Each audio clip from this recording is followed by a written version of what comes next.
Welcome back to Foundations, a video training designed to introduce you to the fundamentals of following Jesus. Now, whether you're new to the faith, rebuilding from the ground up, or just learning and growing, we're happy to be on this journey with you as you grow. Now, the late, great Tim Keller would often remark about two women, both with the same grind, same hours, same grueling job, except one was promised after a year's worth of work, $15,000, while the other was promised $15 million.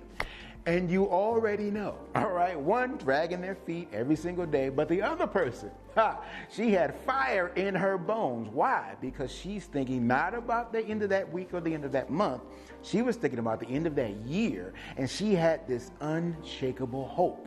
Now, as clear as that picture is, that picture actually pales in comparison to the truth about the kind of hope that Jesus gives his church.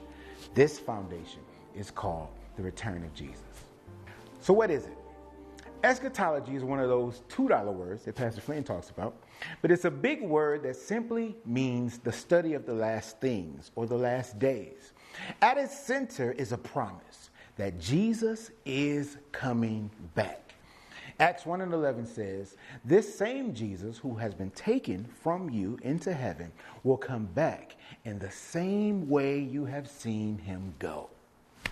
When we talk about the end, it's not about predicting dates or conspiracy theories. It's about holding on to what Scripture gives us and makes clear. One, that Jesus will return personally, visibly, and gloriously, according to Matthew 24:30.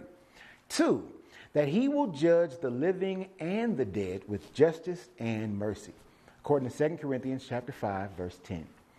Three, that he will make all things new, heaven and earth renewed, no more tears, no death or pain, in Revelations 21, 1-4. The return of Christ means that history is not random or hopeless. It's actually headed somewhere. God is moving the human story to a climax where his kingdom will fully come. So why does it matter? The return of Christ matters because it gives us three things: hope, perspective, and urgency. Hope.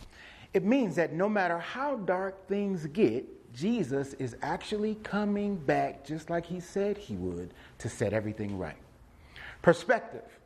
This means our present suffering is temporary compared to the glory to come. We see this in places like Romans chapter 8, verse 18. Thirdly, urgency. You may have heard it said that tomorrow is not promised. Well, that's true. The time to live faithfully and share the gospel is now.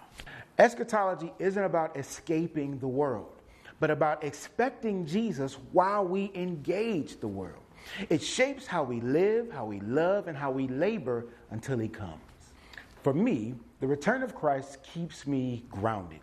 When I'm tempted to chase comfort or success, I remember that none of this is ultimate. Only Jesus is. So it means I don't waste time. I don't waste my life like nothing matters. Instead, I invest in people, in mission, in the gospel. I want to live ready because Jesus could return at any moment. Now that doesn't make me live fearfully. It makes me live faithfully. Here's your next step. Ask yourself, if Jesus came back tomorrow, would he find me faithful today? Live each day as if it matters for eternity, because it does. Encourage one another with this hope and let it shape the way you live, you pray, you love, and you share Christ.